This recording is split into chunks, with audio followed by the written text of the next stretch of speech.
আসসালামু আলাইকুম সবাইকে। আপনারা সবাই ভালো আছেন? আলহামদুলিল্লাহ। আমি এই নিয়ে 3 বার আসলাম। জি, প্রথমবার একবার দেখে গেছি সম্মানিত সেনাপ্রধান স্যারের সাথে, ওই দিন একবার আসলাম, আজকে আসলাম। তো স্যারকে দেখে স্যারের জায়গা পছন্দ হয়েছে।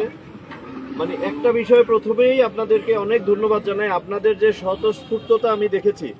সবাই চায় যে হ্যাঁ আমাদের এখানে কিছু একটা হোক। আমিও তো চাকরি সুবাদে বাংলাদেশের অনেক জেলায় ঘুরেছি, আসলেই শেরপুরের মতো এরকম অনুন্নত এটা একটা উপজেলার পর্যায়ে পড়ে না। খারাপ ভাবে নিয়ে একটা ইউনিয়নের মতো, একটা পৌরসভার মতো ডেভেলপমেন্ট, একটা জেলা শহর। কেন? সেই কারণে এখানে আমরা সার্ভে করেছি, হাইয়েস্ট শিক্ষা প্রতিষ্ঠান আছে একটা কলেজ, টেকনিক্যাল কলেজ আছে, কিন্তু এখানে কোনো ইউনিভার্সিটি নাই।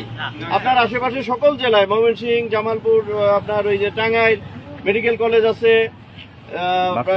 প্রাইভেট মেডিকেল কলেজ আছে।